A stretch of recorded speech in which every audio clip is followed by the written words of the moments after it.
Welcome to the Nonprofit Report, your weekly update on nonprofit organizations, issues, and leaders. I'm your host, Mark Oppenheim, and today we will talk about leveraging education at all ages to empower underserved families and their communities. Our guests are Mia Bonta, CEO of Oakland Promise, and Meredith Curry, Fellow at Northern California College Promise Coalition. And a reminder to Zoom attendees that we will take 3 snap polls during the show, and we'll announce results, and questions submitted through the Q&A function at the bottom of your screen will be included in our discussion. We've always been enriched by your comments. Please submit any that you think you'd like our guests to answer. So thank you so much for coming, Mia, Meredith. It's just wonderful to talk about education and how you approach this idea of using education as a way to transform the calculus that we have in this country. So let's start off with you, Mia. In order to make education accessible at all ages, how do you approach this problem over in Oakland? Well, in Oakland, we have this wonderful thing called the Oakland Promise, which was Oakland's promise in 2015 to create a cradle to career pipeline for children so that every child in Oakland would have the ability to be able to go to and through college and beyond. It's a wonderful commitment and literally a promise that the whole city has made to every single child who's furthest from need in particular. Cradle to career is how we do it. One of the things that I think is so important here is that we have approached education as if each segment of education or each age group is completely separate and disconnected from one another. Mm-hmm. And so what we end up having is we have problems that are built into the system so that by the time a child reaches middle school, or even by the time they reach, K and kindergarten. First grade, mm-hmm. That's exactly right. And Oakland basically is saying, no, it's an entire continuum, right? Yes. From the moment a child enters kindergarten, if they don't have the kinds of supports in terms of getting early childhood opportunities, even earlier with parents being able to dream and vision and put into place some of the things that they want, coming out of the hospital for your child, you start to experience a gap in the kinds of opportunities that children have, and that impacts a child for their whole entire educational career. And so we want to put a stop to that. That's what we're Meredith, about. how do you see the problem? Do you see it similarly as a cradle to career issue? Absolutely, Mark. And I've been in the college access game for almost 20 years. And so by the time I've been able to connect with students, the earliest has been middle school, but really the earliest that we can bring students into the different terminology that they'll need to understand, the different decision making opportunities that they'll have, not just around goals and careers, but affordability of some of these different options, the type of lifestyle they want for themselves and their family. So it's really important that we scaffold all the way through. And ideally, we're also tracking metrics across the game so that we know how our students are faring in elementary, what are the challenges that are preventing them from succeeding academically, emotionally, so that we have those potential solutions already ready for them in middle school, in high school. But yes, ideally, we wouldn't be working so much in silos. And that's a big part of what the coalition, the Northern California College Promise Coalition, is about. In terms of bringing all these different players, these different college promise and college access organizations together, because it is important that we really are providing holistic, comprehensive support to these students all the way through as early as we can. I'd like to talk about I'm sorry, go ahead, Neil. Well, I think, Mark, you raise an incredible point, which is that we have really disconnected systems, right? We've developed out our preschool system, our K-12 system, and then our post-secondary system, and even like career readiness within that. And I think Meredith is raising a really important point, which is in places like the Bay Area, in California, we also need to be connected regionally. We're all living in an ecosystem that needs a higher level of connectivity, for sure. That's one of the things that I'd like to grapple with. I'd like to grapple with this idea, this notion of what is the interest of society here. We have this debate in this country about the nanny state. about government taking care of all issues. Now, you're nonprofits, you're not government. But when we talk about how we are going to educate next generations, if the previous generations have not acquired themselves, the parents have not necessarily acquired themselves those disciplines, how do we change that? Because if we don't acquire those disciplines for our young people, then they're not going to be prepared for work. We won't necessarily have in the economy the employees and the citizens that we need. How do we actually change things in a way that does not create codependence and encourages independence, but also understands that we as parents might not have the wherewithal, either financially or our own knowledge, to change things? Meredith, how do you deal with that issue of not being codependent, but encouraging independence? That's a really great question, Mark. And I think, it starts with modeling by being much more collaborative from the beginning in terms of understanding what are the different resources and best practices that are already available. And then figuring out how to, really maximize what we're learning on the ground by doing this work in communities with families and raising that up to all of our various partners, which does include our appointed and elected officials. There is a piece of this where advocacy is important, so that, we really draw a through line between the practices that we are developing, the programs and services on the ground, but then the funding that needs to be available at the local, the state, the different regional levels that would support those programs. Because with nonprofits, nonprofits tend to be funded through private philanthropic dollars. And, to whatever extent we can create programs that are actually sustainable for multiple years. If we want to be able to support a student from elementary, then we have to be able to have programming that is available for multiple years. We need to be able to invest in leadership and organizations that are committed to the communities, that can work in partnership with, advocacy, policy, as well as institutions, secondary and post-secondary. So you're making a couple of really important points. One is the analysis of where dollars can be most effectively invested. Yes. Right? So this is about a return on investment, hard-nosed analysis, because money is not infinite. The second point you're making is that we have to invest in a way that links the entire chain of education together from, across all ages. At Oakland, Promise Me, how do you experience that kind of thinking? Do you absorb intelligence in terms of how you shape your programs and then transform it? Or are you more referring to what's happening locally at Oakland? I think it's both, Mark. I think we definitely integrate a lot of what we know to be best practices. There are a couple of instances where we're actually doing work at Oakland Promise that is cutting edge and is not a part of best practice because it hasn't been very well researched. For instance, kind of the return on investment that we're making for our Brilliant Baby program is through financial coaching and supports, is the idea that if you enable agency, and if you enable agency through financial coaching and preparedness, it actually changes the social determinants of, increases the social determinants of health.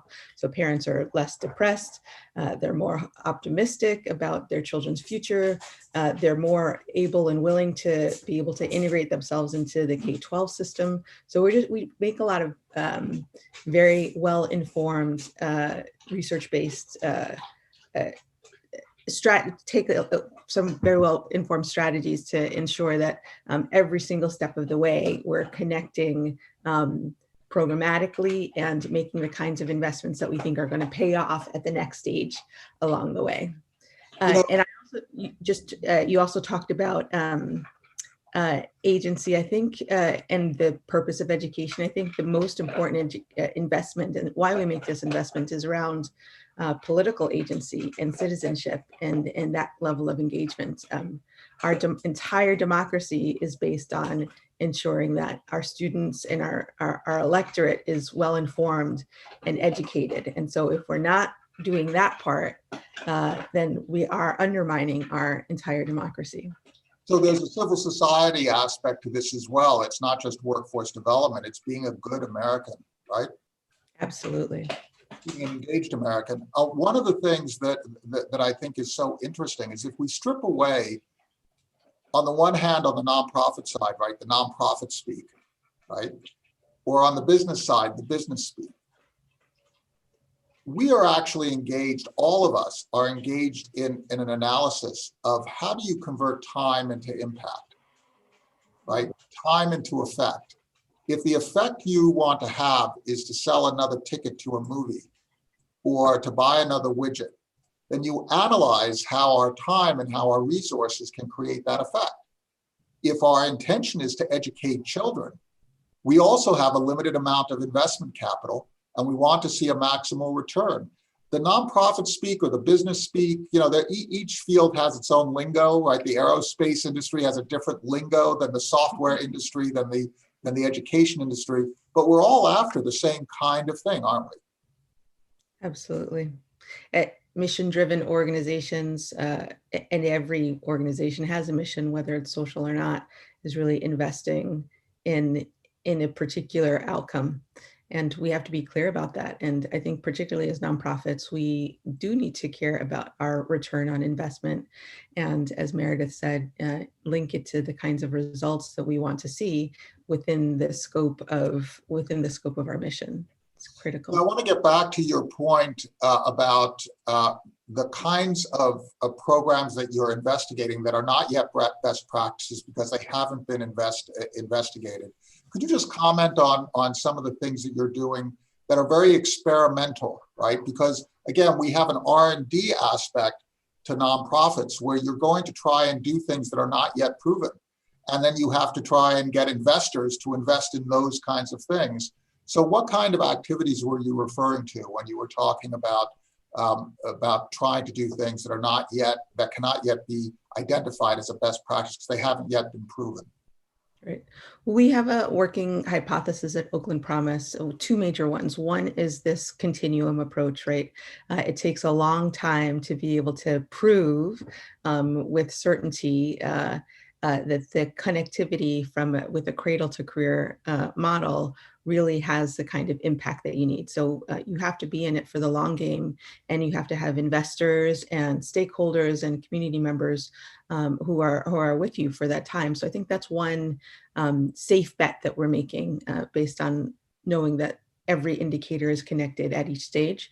The other that I referenced was really understanding that if you make a financial investment, if you make an investment around kind of financial health and well-being for families early on, it actually leads to increased social determinants of health. So there's some research out there already indicating that is the case, not enough. And one of the critical pieces that we're focused on related to a lot of the work that Meredith is doing is around college savings accounts. So we have a hypothesis that if we get families to be able to invest themselves in college savings accounts, if we get families to have access to a college savings account, it actually ensures that they have a greater likelihood of investing in their child's education, and that a child themselves, knowing that they have a college savings account, is much more likely, actually 3 times more likely, to decide to enroll in college. So those are kind of 3 big bets that we're trying to make sure to approve. So it starts with the conviction. And Meredith, when you take a look at these convictions and you're trying to share information on what works and what doesn't work, how do you then take a conviction and, working with your partners like Oakland Promise, convert that into intelligence that is actionable across the country? Well, that's a fantastic question, Mark. And, we're excited, thrilled, honored, humbled to have Oakland Promise, especially as one of our members. They serve on our steering committee. And being able to sit at the table with all of these various leaders of organizations who are running their own organizations and models with their own kind of budgetary structures, et cetera, by actually modeling each other's leadership styles, by sharing the different challenges that we're all facing as we're growing our different organizations, that we're trying to pivot our models right now, managing all of the different issues that our students are facing in this new era. It's actually part of the value of our community of practice is the community of practice, is having all these different stakeholders at the leadership levels of organizations from Stockton to Sacramento, sitting at the table, sharing what we've learned, sharing what we're challenged by, and coming and co-creating solutions together. So whereas Oakland Promise has hypotheses around outcomes that are centered around the student and their family, ours are more about how we can really scale our collective impact and voice by sharing these different and it's not just about practice and research that we're sharing. Sometimes it's insights, sometimes it's resources. As a coalition, we have 4 specific areas that we focus on: aligning public policy and working with local policymakers to make sure that we bring specifically the value propositions of programs like Oakland Promise to the light as examples of proof of concept, right, of some of these ideas that we'd like to see be more mainstream. We also facilitate campus partnerships to ensure that what we're doing regionally with our students, whether it's Oakland Promise or Stockton Scholars or Richmond Promise, makes its way as a best practice at actual campuses. So whether we're working with the Associate Vice Chancellor Don Hunt at UC Davis, or the visionary President Leroy Morishita at CSU East Bay, like, it's really important that we bring everybody to the table. And for us to be able to see that we are actually deciding together, these are the baseline metrics that we'd like to see across the board, because we are all kind of managing our own data sets and tracking our own hypotheses, but being able to share it together so that we can kind of actualize some of our co-created solutions across the region, pilot it together, test it out, adapt in real time, is, I think, really exciting and a great opportunity that especially Oakland Promise helps us to avail of.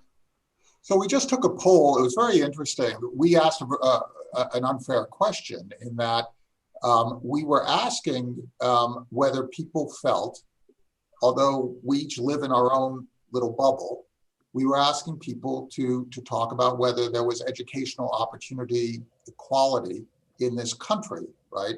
So in my experience, my own personal experience, yeah, sure. We have, my parents moved to places where I could get the best education in public schools. In our extended family, if we had a particular need of one of our children in our extended families, we were able to send them to those kind of programs, and we were able to do the advocacy, the self-advocacy. So from my perspective, my own personal perspective, yeah, education is terrific. Now, we got 85% of the people who said no, education is not equal throughout the country. 15% said that it was very equal, sort of like me. What do you say? Do you think that the education system is equal for all Americans? I'm asking a question to which I know the answer because, in part you're here. But let's really take this seriously, because everybody has their own experience. So how do you bridge that gap in terms of, first of all, creating a recognition that different people in the United States see this problem differently, and also that we as Americans should help people who are less fortunate to bridge that so that they have the same opportunity as our children. Mia, how do you deal with that issue? Because if we can't collectively come to some agreement and do something together, we're going to be sniping at each other for a long time in this country. I think if we come to agreement on one basic notion, which is that our educational systems were not actually built for people that look like me and Meredith, and they were actually built with a completely different intention to be able to ensure that people who were in agriculture had some basic knowledge and we're living in the 21st century. So I like to think that we have an ability to bridge if we kind of think about what needs to be done right now in our country in the 21st century. I like to focus our energy on ensuring that we're focused on acknowledging where we do have division and where we do have inequity, and that we're taking advantage of the fact that we're right now, for the first time in a long time, open to asking ourselves the questions about how we are in inequitable systems and what we need to do as individuals, as a community, and as a society to bridge those gaps and do so unabashedly. We should. I think the more power that we can bring to people, acknowledging where there is need and how we should be addressing that, I think we're all going to be better off. Back to my earlier notion of the true impact of education is when we ensure that our citizenry is well informed and well engaged. So if I'm in San Francisco, prosperous city, if I'm in Houston, a prosperous city, if I'm in Chicago, if I'm in Washington's Seattle, why do I care about a child in Stockton? Meredith? That's a fantastic question. I mean, the student that lives in Stockton is going to have similar experiences and challenges, even though there might be some other varieties of differences than someone who is low income, underserved, disenfranchised in another urban city. And I think what we need to think about is when we think of accessibility, are we considering not just the region of our students, but really how our students identify? And just, expanding a little bit on Mia noting that, the system wasn't really created for us, if the students are identifying as male, female, non-gender conforming, the metrics are different for them. If we're tracking the data based on cultural identity, sometimes we're not disaggregating the data enough to understand how our Filipino or Cambodian students might be affected differently than our, Japanese or Indian students. And so as a parent, you're not just a parent of a student, you're a parent of a student that has multiple identities and influences that are going to impact their opportunities. And at every step of the way, those opportunities are going to be impacted based on the absence or access that student has. And what we decide on as a community about what access really should look like, about what equity really means.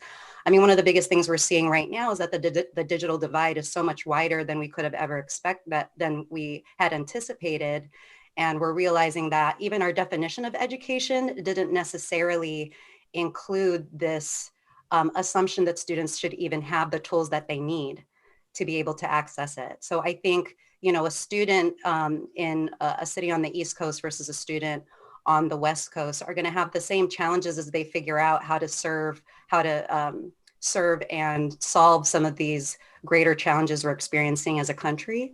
But also the student in, New Hampshire and the student in Sacramento who both decide to go to the same college are going to be impacted by the same challenges when they get to the same region. So I think we just have to, as much as possible, think of our interconnectivity to each other, going back to Mia's point about democracy and, just thinking of the bigger picture of how we serve each other.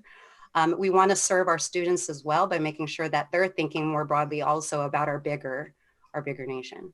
And I think that no matter how you slice it, it is better for the country to have more educated people, right? We compete better in terms of our economic strength. We defend better in terms of our military if we are educated. We are better citizens. And Meredith, your example of kids coming together in a college setting, coming from different places, if we have the same base, we can actually do stuff. We can actually be productive instead of starting off with remediation. And that's true for a workplace. That's true for the military.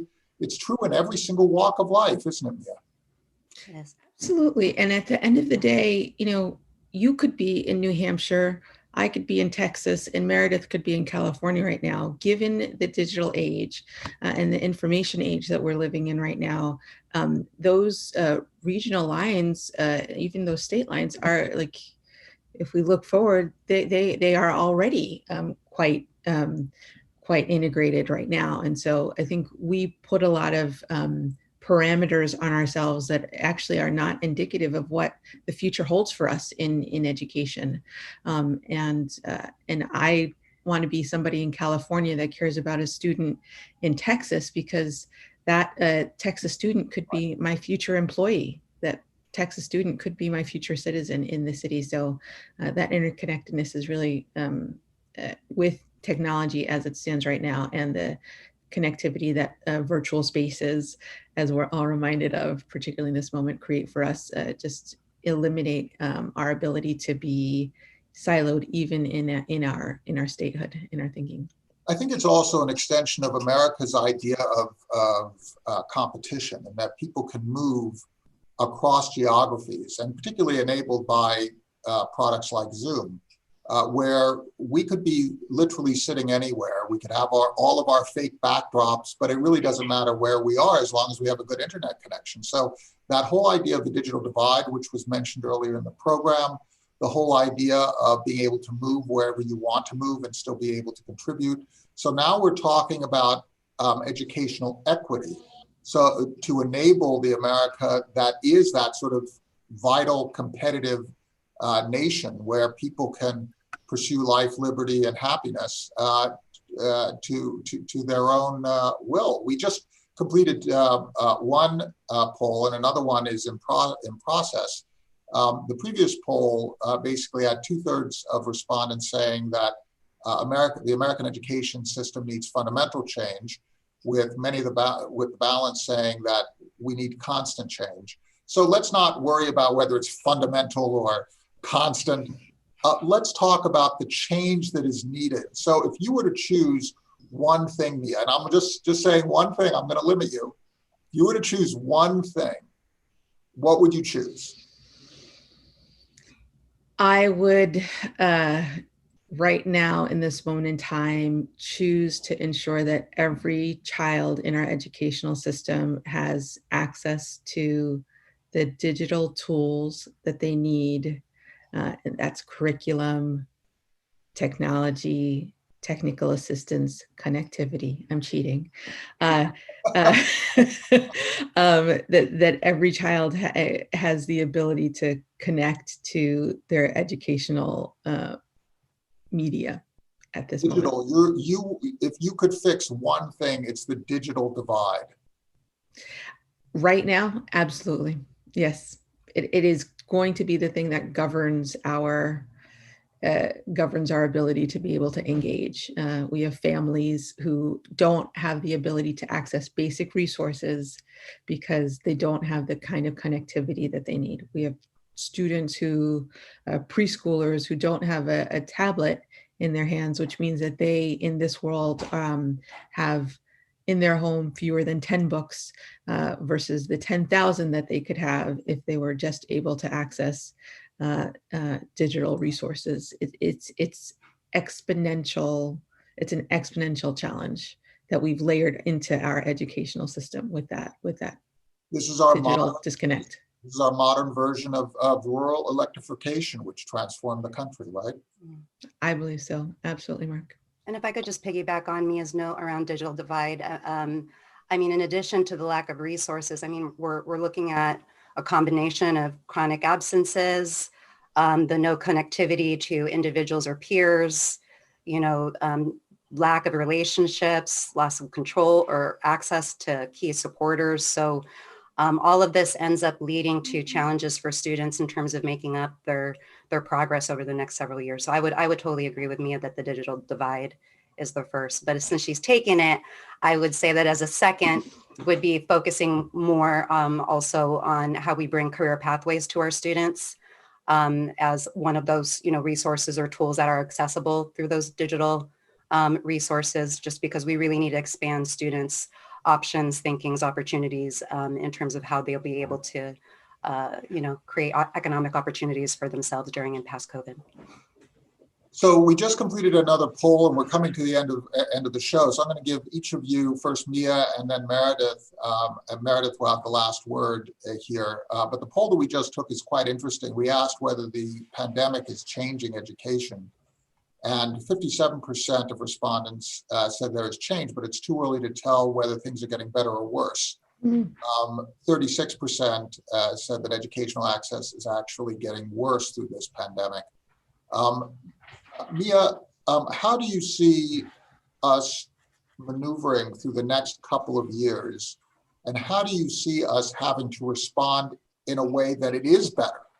That the pandemic, which has affected us and has killed so many Americans, has killed so many people around the world, is really disrupting our economy, that we derived some benefit by the way we adjust to it in our educational system. How do we deal with that?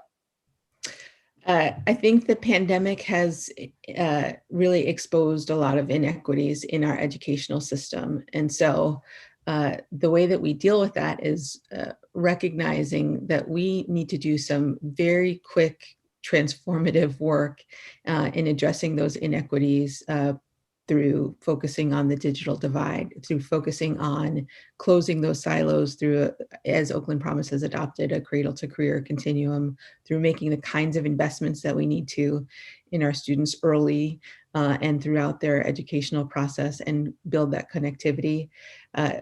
And we need to do it in a medium that is accessible to our students. We need to just recognize that, unfortunately, what we're dealing with right now is likely what we're going to be dealing with, some version of it, for the next several years. And quite frankly, the nonprofit sector, as the solver of many of the systemic issues related to education and others, are really where I think we as a country need to attend and make some investments. We have a lot of community-based organizations at Oakland Promise that we partner with. We ourselves are a nonprofit. Government relies on our ingenuity, on our catalytic nature, on our ability to create proof points to be able to create more systemic change. So I think we deal with it by investing in the nonprofit sector that you so ably champion, Mark. Meredith, I'll give you the last word. Thanks so much, Mark, and a huge thanks to you, Mia. Just to piggyback on that, I mean, as I mentioned with the coalition, we have over 15 different members. And so, you know, I would put a call to action to also do this work in collaboration, to find ways to work together to share and scale resources. There's something my cousin taught me this year: fail fast. That is something we're all going to need to do. And I think especially the leaders of key organizations, you know, coming together, figuring out what are the ways we can quickly adapt while still creating plans and momentum for long-term change is going to be critical. I'd like to thank you both. What we in America have to do, and I think you both have pointed it out, is we need to adapt. We need to do what we've always done through our history. We need to thrive in adversity, and above all, we need to see the children of other people as important to the future of this country as we see our own. Thank you so much for coming. Thank you for attending, attendees. It's been wonderful to chat about this. That's the Nonprofit Report. Everybody stay healthy, stay safe, and we'll see you next Tuesday. Take care.